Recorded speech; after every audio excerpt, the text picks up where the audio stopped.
Today in the Test Kitchen, we're gonna answer the all-important question, what ingredients make the very best mac and cheese once and for all? Oh yes, now the two most important variables to making the best mac and cheese are the noodles and the cheese, right? They go hand in hand. So that's what we're experimenting with today. And Daphne has the best job in America right now because she is the taste tester for our final mac and cheese. You do that very well, my friend. So let's start with the noodles. There are 3 noodle shapes that we're gonna compare. We have elbows, shells, and cavatappi. First, the elbows. This is the classic. It's from the macaroni that we grew up with, we all know and love, right? Cheese sauce is too heavy for most pastas, but the elbows are sort of great this way. They're designed to hold thick and creamy sauces, okay? Next, we have shell pasta, another great contender. It has a large pocket, so it doesn't always hold cheese evenly, but it really packs a punch if you get some cheese pooled in that beautiful little groove over there, right?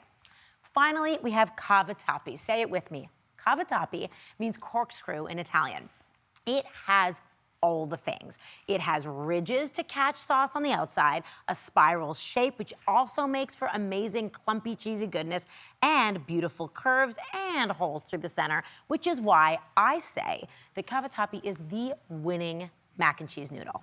All right, crown the cavatappi on that. All right, so now that we picked the perfect pasta, we have to settle an argument that I think spans generations in some families, right?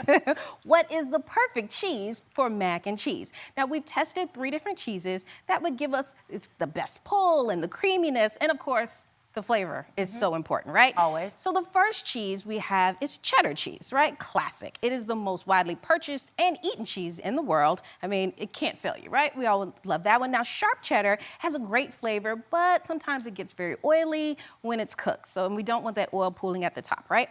Now, Gruyere.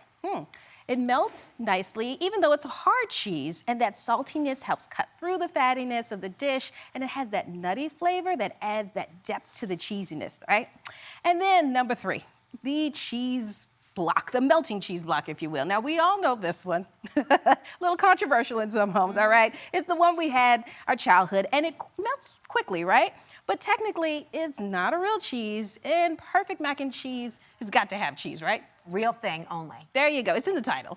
Not cheese-like, we're going for cheese. All right, so the winner of this is a blend of cheddar and Gruyere because you get that sharp tang of the cheddar, but a creamy melt of the Gruyere. So yes, we've got our cheese down. All right, so now we have the noodles, we have the cheese. We're gonna start by building our sauce. So before you throw your pasta right in the bowl, you have to start with a great base.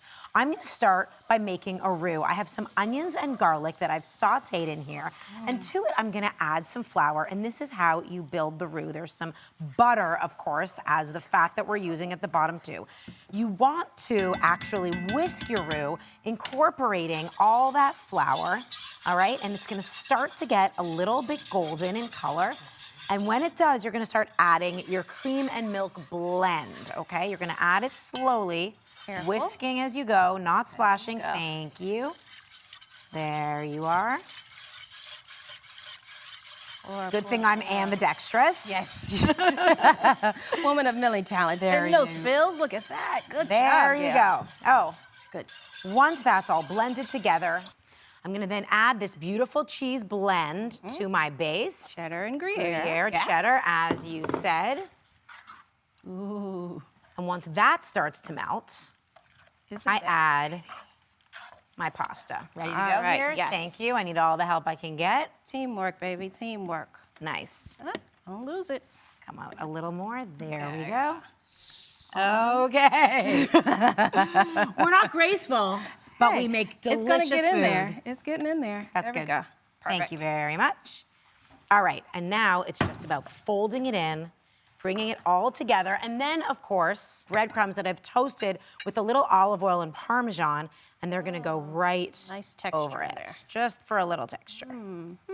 There you go. Now, this is gonna go into the oven at 325 for about 25 minutes. All right.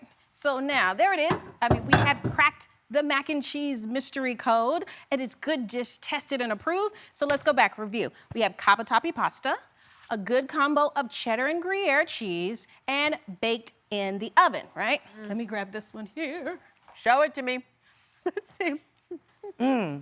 It looks amazing. on. Daphne. It's good. It is so good. It's cheesy, it's pulley, it's got that perfect tang going on. The crispy breadcrumbs, excellent call going into the oven for that final bake. So delicious and definitely good dish approved. Thank you, ladies, for the best mac and cheese. I can't wait to take this recipe home and make it for my kids. Thank you for watching. Don't forget to subscribe and turn on notifications so you never miss out on new videos to live the good life.